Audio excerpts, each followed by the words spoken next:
I think the IPF is going to fall off. And I think the USAPL is making the right move. And if you are a lifter who's unsure of which way to go, I strongly think all lifters should go with the USAPL and not with the IPF affiliate. Now, I've talked to many lifters who don't agree with me on this, and with all due respect, I think their reasoning is a little bit weak. But before I begin, Gaston, the president of the IPF, has wished me happy birthday every single year since 2013 on Facebook. I may not get that this year. I just got to deal with that emotionally. I just got to accept that I'm going to cut this off. The IPF has just unacceptable drug testing. It really is to the point to where I don't know if you can be an ambassador of powerlifting, if drug-tested powerlifting, and defend the IPF in this circumstance. I mean, in 2019, I've mentioned this on a video before, but let me repeat it now. In 2019, Japan, which is a top 5 country consistently in raw bench, in equipped worlds as well, and even in junior worlds, they had 1 drug test in 2019. And they are a nation with the funds to have drug testing. This was before any COVID lockdowns. And they had 1 drug test in the entire country. That's pathetic. That's inexcusable. You shouldn't be allowed to be an IPF country with 1 drug test. And the reason why the USAPL is splitting off is because they did additional drug testing that wasn't WADA approved and wasn't as expensive. So they basically did their own WADA testing that they kind of had to do, but then they also added additional tests. So they're not allowed to add additional tests. They actually have to do less drug testing to stay in with the IPF. And I just don't think that's a problem you can overlook. That is an immense fairness issue. I mean, you're saying in multiple countries you can just use steroids as much as you want. There were many countries with literally 0 drug tests, and they're still an IPF affiliate. You should just not be allowed to be an IPF affiliate at that point. To me, that's so crystal clear. But then the second point is there's also an issue of parity at Worlds. And I think this issue is going to get worse and worse over time. It already has.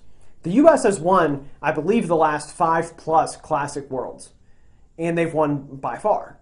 And actually, USAPL Nationals recently has become more competitive than IPF Worlds. Now, there are some weight classes where this isn't totally true. I do want to be clear on that. Guys like Calgary Barbell, obviously, Bryce from Calgary Barbell, he's obviously a fantastic lifter. Canadian powerlifters in general are fantastic. They do a pretty damn good job at drug testing too. Canada is the best example of an IPF affiliate that does it right. Hold up. This is right at the point where I decided, let's dig a little bit deeper. So I'm going to do my own stats. What I did is I looked at the amount of drug tests by nation, and then also looked at the number of active lifters in open powerlifting in 2019 specifically. So I'm keeping this to 2019 to avoid any issues with COVID-19 lockdowns, of course. So when looking at this, it was actually quite fascinating between Canada and the United States. Those countries are going to be the most similar location-wise, competitiveness, and culturally. Canada drug tested 160 lifters out of 3,240 total lifters. The United States, on the other hand, drug tested 3,110 lifters out of 16,491 lifters, which means Canada drug tested 4.9% versus the USAPL's 18.9%. This was absolutely huge for me when making this video because I came into this not knowing which side I would take. Like, there was a time where I literally talked to Sean Noriega, like, you know, is now the time to hop over to that IPF federation? Since you guys know I've had issues with the USAPL in the past. But this was very impressive.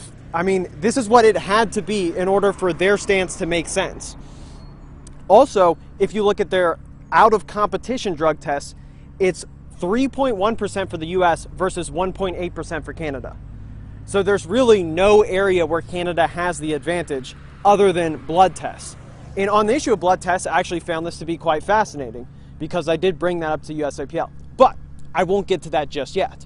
I want to get to the specific numbers because also an interesting thing is the exact percentage of countries that don't drug test is 45%. 45% of IPF nations do 0 drug testing. I feel like I can't repeat that enough. 0! So nearly half of the entire federation is not a drug-tested federation in terms of countries. that was mind-blowing to me. But again, the more interesting thing is comparing some of these countries against each other is even the UK, which is very similar, I would imagine, to the US culturally and how they would approach this. They have, other than the fact that obviously they can't do the non-WADA tests or else they'll get kicked out as well, the UK has 2.5% drug testing. And Italy, for example, has 2.8%, Austria 6.4%, Spain 3.4%. So what you see here is there's a significant amount of variance within European countries. And even then, it's still, in my opinion, not high enough. And again, let me bring it back to Japan, and then even Ireland also only had 5 drug tests in all of 2019. So Japan had 1, Ireland had 5. So those are both very economically successful countries with under 1% of their population drug tested. Now, that being said, there are some countries who did a phenomenal job. Finland is at 10.6%, Norway is at 16.4%, and Germany is at 15.7% with a very high population of 2,577 active lifters. So I actually contacted the German president and asked him, do they receive taxpayer funding to help make this possible? Like, what do they do differently when the UK has 2.5% and they have 15.7%? And he did tell me that they do receive government funding. So that is also very important because, again, when we're talking about what's the most logical step for United States federations, we will never get government funding, most likely, for powerlifting, nor do I honestly think we should. I don't think it's really worth throwing hard-earned taxpayer money at, just a sport I enjoy, personally. But it's a good proof of concept that you can't make it happen exactly the way the USAPL is claiming if you are using WADA tests with the expenses that come with that without taxpayer money, with a significant percentage of your population drug tested. Also, I want to give a shout out to Denmark with 21.6% of their population drug tested.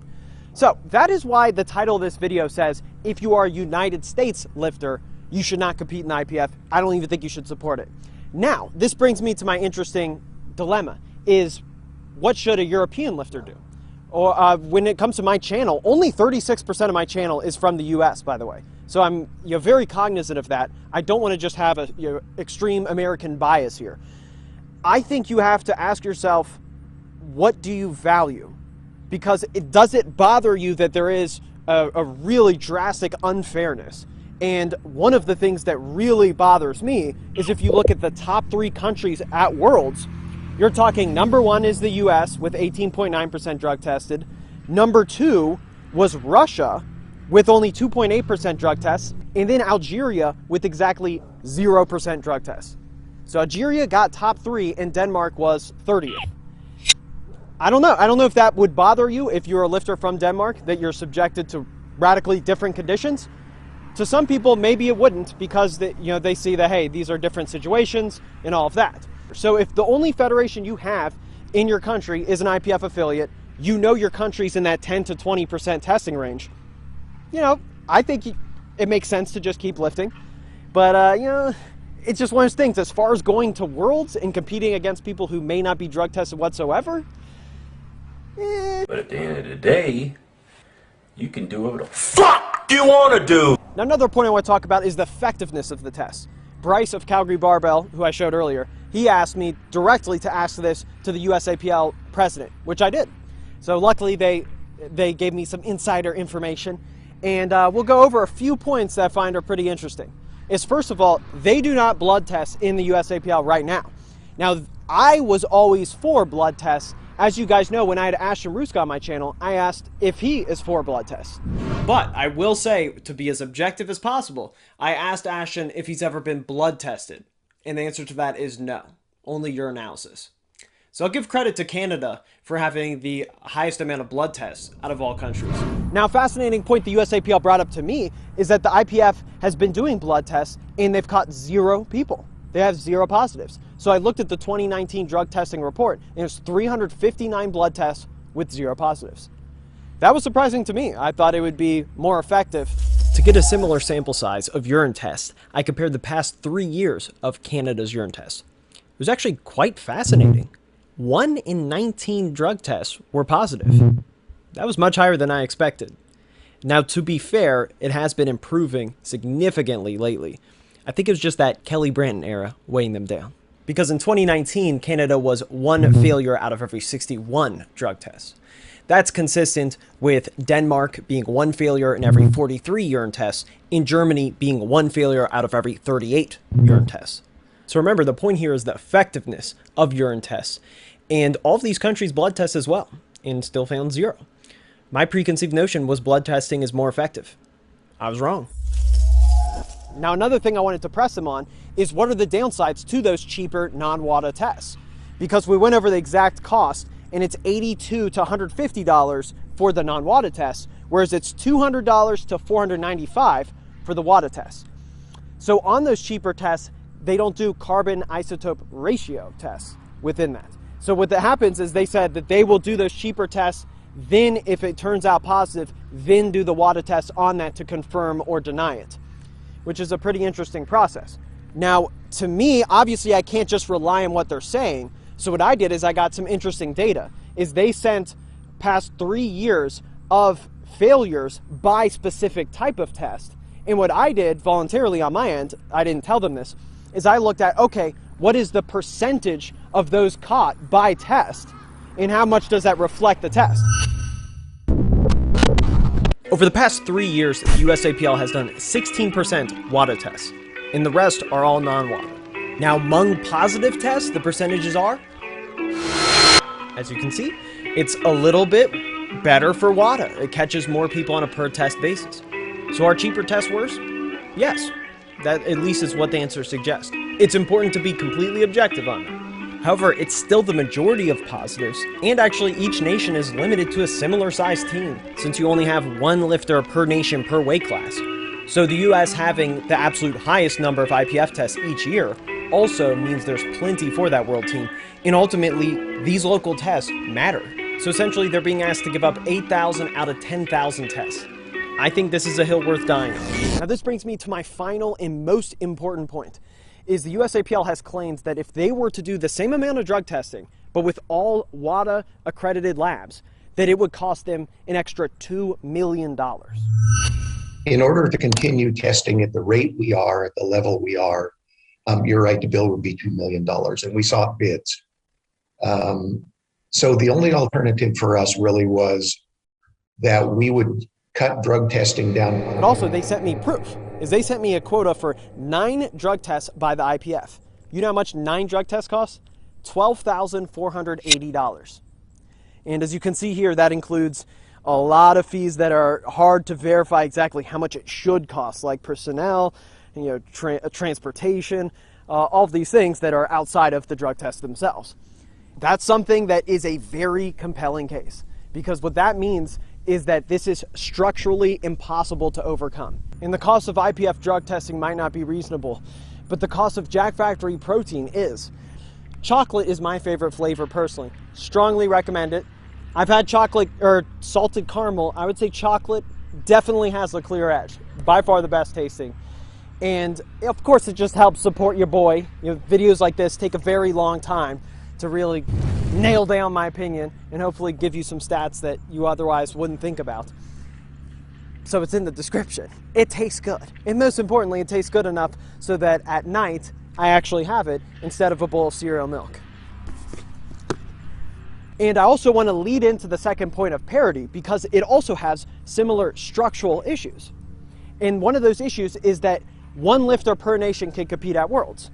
When you're dealing with what is simply the best product, that starts to matter when you're looking at talent be disproportionately towards a few countries. So with the US, for example, is it really fair that Angelo Fortino will never get to compete at IPF Worlds if he doesn't beat Russell? He would actually have a top 4 all-time 83 kilogram total in the IPF.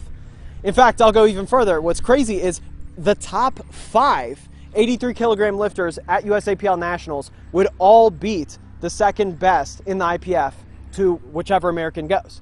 So that means the IPF second best lifter would be 6th in USAPL Nationals. Russell won by over 110 pounds. And who is going to be that challenger to fill the place when it was John Hack versus Brett Gibbs, which was the most entertaining IPF event arguably in its history. I think a lot of us underestimated just how much Brett Gibbs was the backbone of the IPF. He's taking a break now, and nobody has filled his spot. He also was for this idea of taking the best talent regardless of nation, with no caps. And if you remove status quo bias and imagine you could create the rules out of thin air right now, I can't imagine a strong argument against this. For example, in track and field, you're able to have 3 athletes in the 100-meter dash finals. Who would voluntarily see Usain Bolt, Johan Blake, and Asafa Powell and think, I want to limit it to 1 instead? This could be possible to overcome with the USAPL, because what's interesting is they want to do an international membership, I've heard. And if they're able to do that and make the money and the situation enticing enough for international athletes like Tim Monagatti and other top talent who are incredible to come over, then you would have the best of everything, because already 2021 Nationals had the best overall top 5 average totals if you look at each weight class. Not every single weight class, but on average, it was the top. 74, 83, 93, and 105. All were the best compared to any worlds in history. So what's going to be the logical solution? If you could have exactly that, plus the top talent, now you have the best meet ever. And I think people can tell. That's the thing. You cannot fake the funk. There's nothing worse than seeing someone hit a world record and then everyone knows it's lower than a national record, but the person who has the national record just couldn't make it. And then it's like, okay. And of course, I'm speaking as a fan. Yeah, I'm not putting anything down. But I will say that if the USAPL gets rid of their camera ban and they allow everybody to record in some capacity, just have restricted areas, then I'll do nationals. I'll get back on the train. Like, that's how strongly I feel. I would love to do some media work for them or a little something, because I think this idea is just genuinely really exciting. So the third point is about scalability. And this one is another one that I think the USAPL is just doing it correctly, is they have money meets now. And it is interesting that most lifters pulled out of their money meet, their pro show, and they're trying to do more pro meets. But I think that this makes more sense in the long run than the way the IPF is doing it. So the IPF has Sheffield, which is the ultimate biggest money meet in history in drug-tested powerlifting. But it is yet to happen. And it's always very risky to make a big bet on something that hasn't happened, that there's no proof of. You know, just ask Colin Powell with WMDs in Iraq. Now, you could always say, hey, the USAPL hasn't proven itself either. But I am a big believer in that consistent, smaller gradients is going to be more logical than a giant bomb. They are a little bit more inclusive as far as in upper, kind of those mid-upper level lifters can aspire to climb the ladder. And I just think that's how every successful sport does it. Even a sport like track and field that's extremely top-heavy. Even a sport like that, they have the Diamond League series. And that's a way to where even if you win high jump, you're making very real money. And I think that that scalability is so important. Whereas Sheffield, I could see being this very rare bomb of huge money. And like I said, we just have no idea. We have no idea until it happens. We have no idea how the company profits, how much money they have to just keep throwing at it. Also, it just makes more sense. Doesn't it make more sense to have multiple money meets that you can see what the effect is and then decide, do you want to make it 5% bigger, 5% smaller? How can you get it accurate? The fourth point is delusion. And this is probably the biggest one. The IPF's purpose is still to get into the Olympics. It's not going to happen. Powerlifting will never be in the Olympics. Olympic weightlifting already has so many issues, even maintaining its status in the Olympics. It's had incredible problems, and I think it's relatively unlikely that the weightlifting will stay in the Olympics for the next 20 years. I think there will be a point where it just gets kicked out. And remember, the IPF still does not drug test at all, so in some countries. So there's still that problem, and they're adding in a bunch of kind of softer sports, like I believe breakdancing was just added in. And sports like that will always get in ahead of powerlifting, in my opinion, because why on earth would you want to put in a strength sport that's even more prone to steroid abuse than Olympic weightlifting when you just had problems kicking out entire countries like Russia in Olympic weightlifting? And I think they'll constantly use this as a stick and carrot to get these lifters like, hey, you're going to get to Olympics. You're almost there. You're almost there. Even though we've been saying this for 30 years, you're almost there. You're not. It'll never be there. I want to reply to some potential criticisms I could see from people who are still pro-IPF.